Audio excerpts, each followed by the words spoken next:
नमस्कार जय माँ शारदा सांग मैंने केमी अच्छा आपण मैंने आशा करी आपने भले थे मु पूरा बढ़िया अच्छी आज्ञा सकाल सकाल आसी मु ऑफिस रे पहुंच जाइए आज हूँ 13 तारिख सोमवार आम गाड़ी आस तो पहुंच गलानी देखो आमर कोरुआ डेलीवरी ऑफिस लिखाई ऊपर डेलीवरी ऑफिस तो चलत आम भितर देखिए पार्सल आम कढ़ा है कि नाई कौन है चलतु जीवा बस्ता खोलिले जेज आज केते कौन पार्सल आभरे जीव आज वीडियो तुम कदर आरंभ कर 80टा के समय नागियो तथापि 4:30 କୋଉ ପଟ ରୋଡ ପାଟକୁରା ଦେଖନ୍ତୁ ଇଏ ମାନେ ତମେ ଏତେ ବେଳାରେ ଉଠିକି ଯାଉଛ ମାନେ ବାଧା ଲାଗୁନି ଏ କଣ ଯିବା ଏତେ ବେଳାରେ ଉଠିକି ଦେଖୁଛ ଆଜ୍ଞା ବୟସ କେତେ ଖଣ୍ଡେ ହବ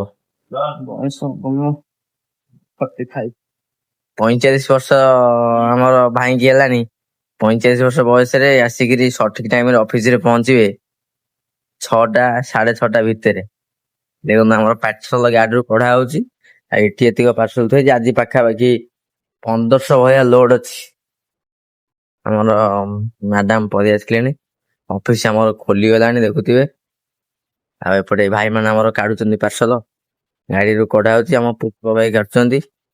ଅର୍ଜୁନ ଭାଇ କାଟୁଛନ୍ତି ଏଠି ଆମର ବଡ ବାପା ଆମର ଉଠେଇ ପାରୁନାହାନ୍ତି ଏତେ ଗୋଟେ ପାର୍ସଲ ଅଛି ଏଠି ଆମ ଭାଇ ମାନେ ସମସ୍ତେ ଲାଗିଛନ୍ତି ଏପଟେ ଷ୍ଟଡି ଟେବୁଲ ଥୁଆ ହେଇଛି ଏପଟେ ବଡ ବଡ ପେଟି ଥୁଆ ହେଇଛି ଦେଖୁଛନ୍ତି ଆଜ୍ଞା ସକାଳ ସକାଳ କର୍ମ ଆମର ଆରମ୍ଭ ହେଇଗଲାଣି ଦେଖନ୍ତୁ ଏଇଟା ଆମର ସବୁ ରିଟର୍ନ ପାର୍ସଲ ଆମର ସିନା ଏପଟେ ପାର୍ସଲ ଆସିଲା ଦେଖୁଛନ୍ତି ଏପଟେ ପାର୍ସଲ ଆମର ଆସୁଥିଲା ଏଇ ପାର୍ସଲ ଆସିଲା କିନ୍ତୁ ଏଇ ପାର୍ସଲ ଆମର ସବୁ ରିଟର୍ନ ହବ ଯୋଉଟା କ୍ୟାନସେଲ ହେଇଛି ଭଲ ମନ୍ଦ ହେଇଛି ଏସବୁ ପାର୍ସଲ ଆମର ରିଟର୍ନ ହେଇଯିବ ଫେରିଯିବ ଆଉ ଅଫିସ କୁ ଆଉ ଏ 3ଟା ବସ୍ତା ଇଏ ଗୋଟେ ପେଟି ଥୁଆ ହେଇଛି ଭାଇ ଆମର ସେ ଭାଇ ଆମର ବଡ ୟୁଟ୍ୟୁବର ହସୁଛନ୍ତି